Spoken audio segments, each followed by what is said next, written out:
زحال مسکین مکن تغافل، درائے نینا بنائے بتیاں، کتاب ہجراں ندار میں جاں، نہ لیہو کاہے لگائے چھتیاں۔ شبان ہجراں دراز چو زلف، روز وصلت چو عمر کوتاہ، سکھی پیا کو جو میں نہ دیکھوں تو کیسے کاٹوں اندھیری رتیاں۔ زحال مسکین مکن تغافل، درائے نینا بنائے بتیاں، کتاب ہجراں ندار میں جاں، نہ لیہو کاہے لگائے چھتیاں۔ شبان ہجراں دراز چو زلف، روز وصلت چو عمر کوتاہ، سکھی پیا کو جو میں نہ دیکھوں تو کیسے کاٹوں اندھیری رتیاں۔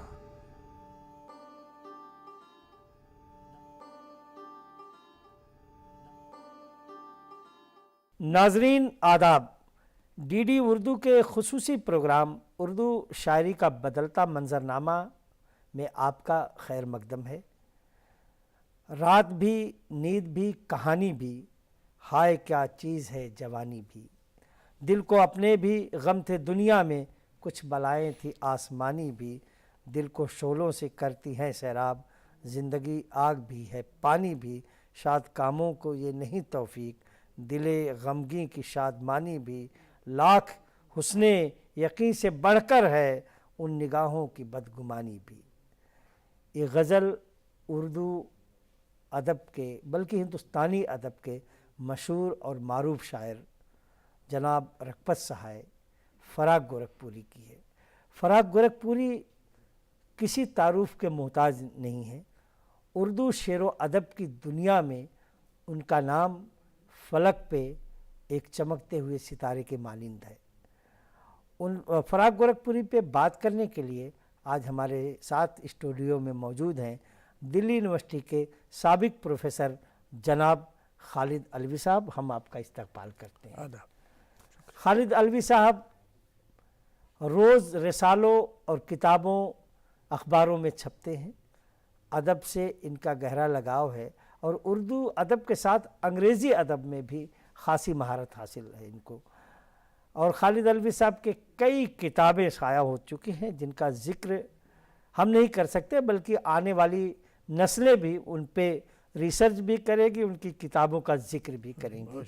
تو آئیے اس اردو شاعری کا بدلتا منظرنامہ کا جو سفر ہے، آج کے ہمارے مہمان خالد علوی صاحب سے ہم جاننا چاہتے ہیں۔ رگپت سہائے فراق گورکھپوری جن کا اصل نام رگپت سہائے تھا، رگھوپتی سہائے، اور میرے حساب سے وہ اردو ادب نہیں بلکہ ہندوستانی ادب کے ایک بڑے شاعر تھے۔ بالکل صحیح بات۔ تو رگپت سہائے فراق گورکھپوری کی جو ابتدائی زندگی ہے اور ان کی آغاز شاعری کا جو دور ہے، اس کے بارے میں خالد علوی صاحب آپ ناظرین کو ہمارے کچھ بتائیں۔ دیکھیے، فراق صاحب ایک ایسے خاندان سے تعلق رکھتے تھے جہاں اردو فارسی کا چلن عام تھا۔ پہلے تو عام طور سے کائست گھرانوں میں یہ ہوتا ہی تھا۔ ان کے والد عبرت گورکھپوری خود بڑے شاعر تھے۔ یعنی آپ یہ دیکھیے کہ جب انہوں نے ان کا ایک شعر حسرت موہانی کو سنایا تو حسرت موہانی نے کہا کہ یہ شاعری نہیں ہے، یہ الہام ہے۔ اور پھر انہیں گورکھپور میں ایسے لوگوں کی صحبت ملی جیسے وسیم خیر آبادی، کچھ ان کے ایک کزن تھے جو ریاض خیر آبادی کے شاگرد تھے۔ تو اس طرح پورا ایک ماحول ان کا شاعری کا تھا۔ لیکن فراق صاحب کے بنیادی طور سے اصل شاعر کہتے ہیں نا کہ ہونہار پوت کے ہونہار بروا کے چکنے چکنے پات، ہونہار بروان کے چکنے ہوتے پات۔ ہاں، تو ان کا یہ معاملہ تھا کہ اس قدر حسن پرست اور ایستھیٹک سینس ان میں اتنا تھا کہ بچپن میں خود لکھا انہوں نے کہ میں کسی بدصورت یا کم صورت آدمی کی گود میں نہیں جاتا تھا جب چھوٹے بچے تھے۔ یعنی بچپن سے ہی حساس بچپن سے حسن پرستی تھی.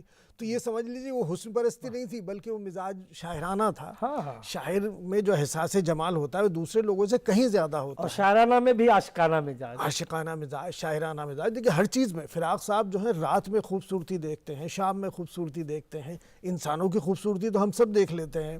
فراق صاحب کی شاعری میں اس کا بہت ذکر ہے. دوسرے یہ کہ فراق کوئی صاحب، حوالہ اگر ہو تو. ہاں میں بتاتا ہوں. دیکھیے فراق صاحب کا معاملہ یہ ہے کہ پریم چند نے ان کو پہچانا. انہوں نے زمانہ، کانپور میں ایک رسالہ نکلتا تھا کانپور سے زمانہ، منشی دیا نارائن نگم کا بہت بڑا اور بہت ہی قابل احترام رسالہ تھا. اس میں پریم چند نے ان کی غزلیں چھپوائیں. نیاز فتح پوری نے، جو ابتدائی دنوں کی بات ہے بالکل، جب انہیں کوئی نہیں جانتا تھا، نیاز فتح پوری نے ان پر غزلیں چھاپیں ان کی اپنے نگار میں. اور دیکھیں نگار ایک ایسا رسالہ تھا کہ لوگ اسے فائل بنا کے گھر میں رکھتے تھے. اس میں ایک بار کوئی چھپ جاتا تو اس کی اہمیت ہو جاتی. یہ کانپور سے نکلتا تھا. پھر اصل میں وہ کانپور سے نہیں نکلتا تھا، وہ پہلے نکلا بھوپال سے، پھر آگرہ سے، پھر لکھنؤ سے بہت زمانے تک نکلتا رہا. تو اس میں انہوں نے نگار میں ان کی غزلیں چھاپی اور نگار میں ایک مضمون بھی ان پر لکھا نیاز فتح پوری نے. میرا خیال ہے وہ شاید پہلا مضمون تھا. تو یہ سارے بڑے لوگ تھے. پریم چند نے انہیں پہچانا، نیاز فتح پوری نے انہیں پہچانا. تو اس لحاظ سے میں کہہ سکتا ہوں کہ ان کے ابتدائی شاعری جو تھی اس کو ایک شناخت مل گئی اس زمانے میں. ہمارے پاس کوئی ایسا وسیلہ اب نہیں ہم یہ کہیں کہ ان کے ابتدائی دنوں کی شاعری، چونکہ ہمیں جو مجموعے ملتے ہیں وہ بہت بعد میں ان کے چھپے، ابتدائی شاعری نہیں ہے. اور پھر جنگ آزادی میں آپ یہ معلوم ہے کہ وہ ICS ہو گئے تھے فراق صاحب، اور پھر گاندھی جی کی تحریک میں شامل ہو گئے.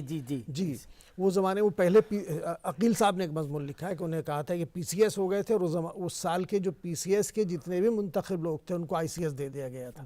لیکن انہوں نے ملک کی آزادی میں حصہ لینا مناسب سمجھا، گاندھی جی کی تحریک میں شامل ہو گئے، پنڈت نہرو کے ساتھ انہوں نے کام کیا، اور پھر تو لیکچرر ہو گئے الہ آباد یونیورسٹی میں، اور انہوں نے کتنی نسلیں پیدا کی وہاں. یہ آپ سب واقف ہیں.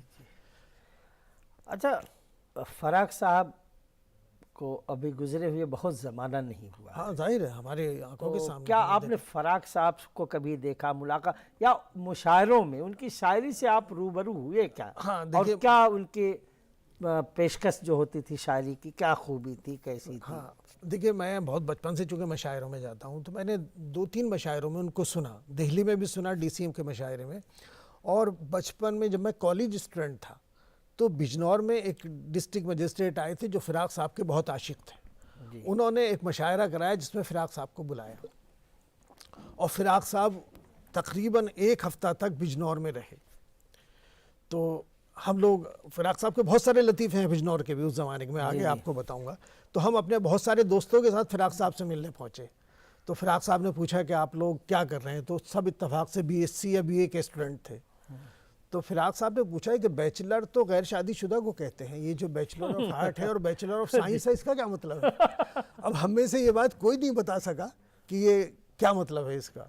تو انہوں نے کہا دیکھیے قدیم روم میں جو تعلیم حاصل کرتے تھے لوگ وہ سب چرچ میں رہتے تھے اور غیر شادی شدہ رہتے تھے. تو یہ جب سے بیچلر آف آرٹ اور بیچلر آف سائنس چل پڑا ہے. ایک مقامی شاعر بھی تھے، وہ شام کو پھر پہنچ گئے فراق صاحب کے پاس، اور کئی لوگوں نے کہا کہ فراق صاحب یہ آپ کے بہت مداح ہیں اور آپ کی شاعری کے عاشق ہیں، اور یہ چاہتے ہیں کہ آپ ایک پیگ اپنے ہاتھ سے انہیں پلا دیں. فراق صاحب مستقل شراب پی رہے تھے. تو فراق صاحب نے اپنی جو چھوٹی سی بوتل ہاتھ میں تھی وہ چھپا لی، تکیے کے نیچے چھپا لی نہیں بلکہ رکھ دی، اور کہا مجھے اپنے ہاتھ سے شراب پلانے میں کوئی اعتراض نہیں ہے، یہ اپنی شراب بھی لے کے آئے ہیں ساتھ میں. تو اس طرح کی بہت ساری دلچسپ باتیں. لیکن شبنم اور اوس والا بھی کوئی واقعہ ہے؟ بہت سارے واقعات. جیسے کسی نے ان سے پوچھا فراق صاحب شبنم کا معنی کیا ہوتا، انہوں نے کہا اوش. تو انہوں نے کہا یہ کب سے اوس میں شین لگ گئی، انہوں نے کہا شبنم والی چلی آئی، ادھر چلی آئی. تو ایسے بہت وہ مذاق کرتے. لیکن انہوں نے ایک بات اس زمانے میں جو مجھے یاد ہے، ہم لوگ ملنے گئے تھے تو بات جب شراب پینے کی آئی تو انہوں نے کہا کہ دیکھیے میں بہت شراب پیتا ہوں، لیکن اگر مجھے پتہ چلے کہ سارا ہندوستان شراب پینے لگا تو شاید میں پاگل ہو جاؤں. یہ فراق صاحب نے کہا. فراق صاحب کے ایسے واقعات جیسے آپ نے شبنم والا بتایا، ایسے تو بہت سارے واقعات ہیں. کسی نے ان سے کہا کہ صاحب میرے گھر کی کھدائی ہوئی تو اس میں کچھ تار نکلے، اس کا مطلب ہے قدیم زمانے میں ٹیلی فون بھی موجود تھا.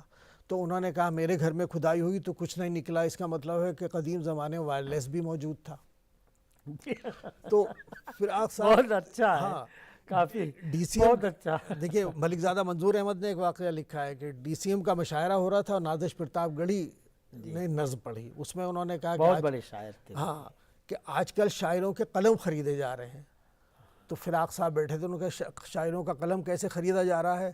تو اسی زمانے میں انہیں گیان پیٹھ ایوارڈ ملا تھا، انہوں نے کہا گیان پیٹھ ایوارڈ دے کے، تو فراق صاحب نے کہا ملا بات تو اچھی کہہ گیا بھائی، یہ اسٹیج پہ سے کہہ رہے ہیں۔ ہاں تو فراق صاحب کا یہ معاملہ تھا۔ جوش صاحب سے ان کی بہت دوستی تھی، الہ آباد میں جوش صاحب اپنی ایک نظم سنا رہے تھے حرف آخر، جی اس میں ایک جگہ شیطان کے کچھ ڈائلاگ ہیں، جی تو وہ بول رہے تھے تو انہوں نے سامعین کو خاموش کیا، دیکھیے شیطان کیا بول رہا ہے، کہ ہاں سنائیے۔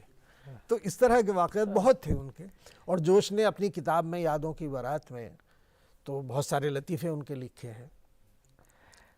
جیسے فراق صاحب نے جو ہے شاعری کی جتنے اصناف ہیں تقریباً زیادہ تر میں طبع آزمائی کی، رباعی بھی لکھی، نظم بھی لکھی، لیکن انہیں غزل کے لیے خاص اہمیت دی گئی۔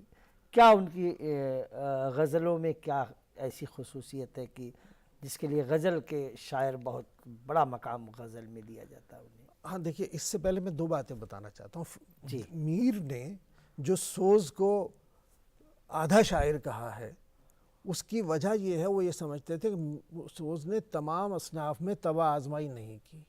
غالب نے بھی ایک جگہ لکھا ہے کہ ناسخ جو ہیں وہ ادھورے ہیں، یعنی آپ مثنوی بھی لکھیں، قصیدہ بھی لکھیں، رباعی بھی لکھیں، تبھی آپ مکمل شاعر ہوتے تھے۔ تو جس کو شاعرانہ دسترس جس کے پاس موجود ہے، وہ تقریباً ہر صنف میں طبع آزمائی کرے گا۔ فراق صاحب نے نظمیں بہت لکھیں، اچھی خاصی نظمیں لکھیں، روپ کی رباعیاں وہ سب لکھیں، اور غزلیں تو لکھیں، لیکن غزل میں ان کا ذکر اس لیے کیا جاتا ہے کہ اقبال کے بعد میرے خیال سے 20ویں صدی کے سب سے بڑے شاعر ہیں غزل کے، اور ان کا جو زمانہ تھا اس میں دیکھیں اقبال ان کے سامنے تھے، اس کے بعد یہ جوش نے بھی غزلیں کہی ہیں، جوش بھی اس زمانے میں موجود تھے، لیکن یاس یگانہ موجود تھے، فانی موجود تھے، جگر موجود تھے، اصغر موجود تھے، اور اس زمانے میں اتنے دے قامت لوگوں کے سامنے اپنی غزل کی شناخت بنانا ایک بہت بڑا کام تھا۔ اور بعد والے میں فیض بھی آ گیا، فیض تھوڑا ان سے جونیئر تھے، جونیئر، لیکن ان کے سامنے موجود تھے، لیکن فراق صاحب اس سے پہلے اسٹیبلش ہو چکے تھے۔ ہاں جی تو فراق صاحب کے بارے میں جگر نے ایک بار کہا کہ جب سب لوگ فراموش ہو جائیں گے تو فراق کی غزل زندہ رہے گی۔ رشید احمد سب لوگ فراموش ہو جائیں گے تو بھی فراق کی غزل زندہ رہے یعنی گی۔ ایک ایسی ہاں قوت، مان لیجیے اگر آ جائے، جی جی یہ کسی کے حوصلہ افزائی کی بات ہے، سینئر تھے جگر صاحب۔ رشید احمد صدیقی صاحب نے کہا ہے کہ گزشتہ 50 سال میں، یہ بات غالباً 1960 کے آس پاس ہے، سب سے توانا آواز غزل کی فراق کی ہے، اور آگے آنے والی غزلوں پر فراق کا تاثر یقیناً بہت گہرا ہوگا۔ تو اس لیے فراق کی غزل کے بارے میں کہا جاتا ہے، اور فراق واقعی غزل کے بڑے شاعر ہیں۔ جی ایک بات اور میں یہ کہنا چاہتا ہوں، عام طور سے کسی تحریک میں شامل ہونے سے جی جی شاعر کو فائدہ پہنچتا ہے۔ فراق صاحب کو لیکن تحریکات میں شامل ہونے سے فائدہ نہیں پہنچا، بلکہ ان کی شاعری کو کچھ نقصان پہنچا۔ فراق صاحب ابتدا میں ترقی پسند تحریک میں شامل ہو گئے، پھر وہ اس کے ساتھ رہے نہیں، پھر جب وہ جدید انداز کی غزلیں ہوئی تو انہوں نے گڑبڑ غزلیں کہیں، پھر اس کے بعد جب میر کا اتباع شروع ہوا، جیسے پاکستان میں اطہر نفیس اور ہندوستان میں خلیل الرحمن اعظمی، ابن انشا، ناصر کاظمی، ان لوگوں نے میر کا اتباع شروع کیا، تو فراق صاحب نے بھی کہا کہ ان پردوں میں تو میر کی غزلیں بولے ہیں، تو میر کا انداز انہوں نے اپنایا۔ تو کل ملا کے ایسا ہوا کہ جو رنگ بدلا گیا، تو ان کے رنگ تو بہت سارے شامل ہو گئے، لیکن ان کی غزل کو میرے خیال سے کچھ نقصان پہنچا۔ جی جی تو لیکن اس کے باوجود بھی اچھا، دوسری بات یہ کہ فراق صاحب کی غزلیں بہت طویل ہیں، جو میرے خیال سے 20ویں صدی میں کسی کی نہیں ہے اتنی طویل غزلیں، مگر ان کی اہمیت آپ یہ دیکھیے کہ ان کے ہمعصر دوسرے شعراء، جس میں ناصر کاظمی، خلیل الرحمن اعظمی، غلام ربانی طابہ، انہوں نے انتخاب کیا، انہوں نے انتخابات شائع کیے فراق کی شاعری کے، جو ایک عجیب بات ہے۔ آپ آج کا شاعر غالب کا اور میر کا انتخاب کر دو تو سمجھ میں آتا، ہمعصر شاعر کا کرے تو ایک طرح سے یہ خراج تحسین بھی ہے اور اس کا اعتراف بھی ہے۔ سر دیکھیں، شاعری اور شاعر کی پہچان تنقید سے ہوتی ہے، یہ یقینی طور پر کہ جب تک تنقید اس پہ نہ ہو تو شاعر کی پہچان نہیں ہوتی. ہمارے جو اردو ادب کے تنقید نگاروں نے فراق پہ کیا کہا ہے، فراق کے بارے میں کیا تنقید کی، کیا لکھا ہے اس کے بارے میں؟ دیکھیے، میں اگر آپ شروع سے کریں تو پریم چند نے ان کے بارے میں جو خط لکھا تھا دیا نارائن نگم کو، ایک طرح سے وہ تنقیدی خط تھا. یعنی انہوں نے ان کے بارے میں لکھا تھا کہ بہت ہونہار صاحبزادے ہیں اور بہت اچھی غزل کہتے ہیں. پھر دوسرا مضمون نگم صاحب مطلب دیا نارائن نگم جو زمانہ کے مدیر تھے، اچھا، اس کے نام میں خط لکھا تھا. ان کے والد بھی تو عبرت گورکھپوری. جی جی. زمانہ ہمارا تمہارا نہیں ہے ان کی بہت مشہور غزل ہے، جس کو سن کر حسرت نے کہا تھا کہ یہ شعر نہیں ہے، الہام ہے. عبرت گورکھپوری مطلب انہیں شاعری ورثے میں ملی تھی. ورثے میں ملی تھی. تو اسی لیے جاننا چاہتے ہیں کہ تنقید نگاروں نے یہ تنقید نگار، اور میرے خیال سے ہمارے زمانے تک شمس الرحمن فاروقی صاحب کے علاوہ، جن کی میں بہت عزت کرتا ہوں، بہت احترام کرتا ہوں، بہت بڑی شخصیت تھے، وہ تو فراق صاحب کے بالکل اعتراف نہیں کرتے. فراق صاحب کا غزل کو بالکل پسند نہیں کرتے اور بہت انہوں نے ان پہ اعتراضات کیے ہیں. وہ ان کا معاملہ تھا. ساحل کو بھی نہیں پسند کیا، ان کا خاص نظریہ تھا. لیکن اس کے علاوہ آپ یہ دیکھیں کہ احتشام حسین صاحب انہوں نے ان کا اعتراف کیا ہے. اچھا، خلیل الرحمان صاحب نے تو اس پہ انتخاب کیا تھا ان کا. اور قمر رئیس صاحب نے ان کے بارے میں لکھا ہے، سید عقیل صاحب نے لکھا ہے، حسن صاحب نے لکھا ہے، اور کوئی بڑا تنقید نگار ایسا نہیں ہے. محمد حسن صاحب، ڈاکٹر محمد حسن. اور پاکستان کے جو محمد حسن عسکری تھے، جی جی جی، انہوں نے تو باقاعدہ اس نے کہا کہ فراق نے پہلی بار ایک خود یعنی کہنا چاہیے ایک ایسا محبوب اس نے تعارف کیا ہے غزل میں. تو فراق کی غزل پر سب سے بڑا جو مضمون ہے وہ عسکری صاحب کا ہے، جس کا اثر بہت جگہ نظر آتا ہے. رشید احمد صدیقی صاحب نے جو ان کے جدید غزل ایک ان کا خطبہ تھا، اس میں انہوں نے فراق کے بارے میں اعتراف کیا ہے. اور ہمارے زمانے کے بہت بڑے نقاد شمیم حنفی صاحب، وہ چونکہ ان کے شاگرد بھی ہیں اور وہ فراق کے بہت قائل ہیں، انہوں نے ایک فراق کی کتاب بھی دیار شب کا مسافر انہوں نے مرتب کی ہے اور مضامین بھی بہت سارے لکھے ہیں. تو یہ سب نے فراق کی غزل کی مختلف خوبیوں پر روشنی ڈالی ہے. جیسے خواجہ احمد فاروقی صاحب تھے، پروفیسر خواجہ احمد فاروقی، انہوں نے لکھا ہے کہ ان کی شاعری میں صدی بولتی نظر آتی ہے. احتشام صاحب نے لکھا ہے کہ رات کے جتنے رنگ ان کے یہاں نظر آتے ہیں کسی دوسرے شاعر کے یہاں نظر نہیں آتے. رشید احمد صدیقی صاحب نے لکھا ہے کہ غزل میں پہلی بار عورت نظر آتی ہے فراق کے ہاں. تو یہ سب ہمارے تنقید نگار ہیں بڑے زمانے کے. شعر و شاعری میں ہمارے یہاں جو مختلف موضوعات ہیں، جیسے شراب کا موضوع ہے، آپ کو ہر شاعر کے ہاں مل جائے گا. لیکن شعر میں اگر کوئی تازگی ہوگی تو پہلی بار لگتا ہے کہ انہوں نے پہلی بار سنا اس موضوع پہ شعر. فراق خود شراب کے بہت سارے شعر ان کے ہیں، لیکن شعر سنیے کہ فرش مے خانہ پہ جلتے چلے جاتے ہیں چراغ، فرش مے خانہ پہ جلتے چلے جاتے ہیں چراغ، دیدنی ہے تیری آہستہ روی ہے. گولڈی میٹ مٹن مسالے، جو آپ کے ہاتھ کا مٹن کھائے زندگی بھر آپ کا ہو جائے. جہاں جائے رشتے بنائے گولڈی مسالے. میر درد کے ہاں بھی کچھ شعر موجود ہیں اور ہم آج کے زمانے میں بھی نظر آ جاتے ہیں. لیکن فراق نے ایک ایسا خوبصورت شعر کہا ہے کہ بغیر کہے ہوئے سب کچھ کہہ دیا ہے کہ اکا دکا صدائے زنجیر، اکا دکا، اکا دکا صدائے زنجیر، زندہ میں رات ہو گئی ہے. اچھا، ان کا ایک کتاب بھی ہے اردو کی عشقیہ شاعری، اس میں اور ان کے ہاں جو عشقیہ شعر ہیں، ہر بزم کی جان ہو گئی ہے وہ آنکھ جوان ہو گئی، ہر بزم کی جان ہو گئی ہے وہ آنکھ جوان ہو گئی ہے. اور فراق صاحب نے غزل کی ہر غزل میں اصل میں کیا ہوتا ہے، جیسے ہمارے میر بڑے شاعر ہیں، مصحفی بڑے شاعر ہیں، مصحفی کے 8 دیوان ہیں، میر کے 6 دیوان ہیں، تو ہم لوگ پورا پڑھتے نہیں ہیں، ورنہ کتنا سرمایہ اس میں سے کتنے خوبصورت شعر نکل آئے. اور یہی ٹریجڈی فراق صاحب کے ساتھ بھی ہے کہ ان کو پوری طرح سے کم لوگوں نے پڑھا. ان کی غزلوں کو یہ سوچ کے بہت طویل غزلیں ہیں، لیکن ان کے یہاں کس لیے کم نہیں ہے درد فراق، اب تو وہ دھیان سے اتر بھی گئے. دوبارہ ارشاد، کس لیے کم نہیں ہے درد فراق، اب تو وہ دھیان سے اتر بھی گئے. تو فراق صاحب کے یہاں بہت جو پرانے موضوعات ہیں ان پر نئی طرح کے شعر ہیں. ایک مدت سے تیری یاد بھی آئی نہ ہمیں اور ہم بھول گئے ہوں تجھے ایسا بھی نہیں. ایک پوری غزل. سر میں سودا بھی نہیں، دل میں تمنا بھی نہیں، لیکن اس ترک محبت کا بھروسہ بھی نہیں. ایک مدت سے تیری یاد بھی آئی نہ ہمیں اور ہم بھول گئے ہوں تجھے ایسا بھی نہیں. تو یہ میں یہ کہتا ہوں کہ ان کی غزل کو اگر پورا مطالعہ کیا جائے تو ہم وہ شعر جو آج کل ضرب المثل ہیں، بہت سارے لوگوں کو یاد ہیں، ان میں سے بہت زیادہ شعر اس طرح نکلیں گے. وہ شعر تو آپ نے سنا ہی ہوگا کہ ذرا وصال کے بعد آئی نا تو دیکھ ہے دوست تیرے جمال کی دوشیزگی نکھر آئی. ہم نے سنا ہوگا، ناظرین سننا چاہتے ہیں. ظاہر ہے میرا مراد بھی یہی ہے. جی. اچھا، ہم سے کیا ہو سکا محبت میں، ہم سے کیا ہو سکا محبت میں، خیر تم نے تو بے وفائی کی. اب یہ دیکھیں بے وفائی پہ بہت سارے شعر آپ نے سنے ہوں گے.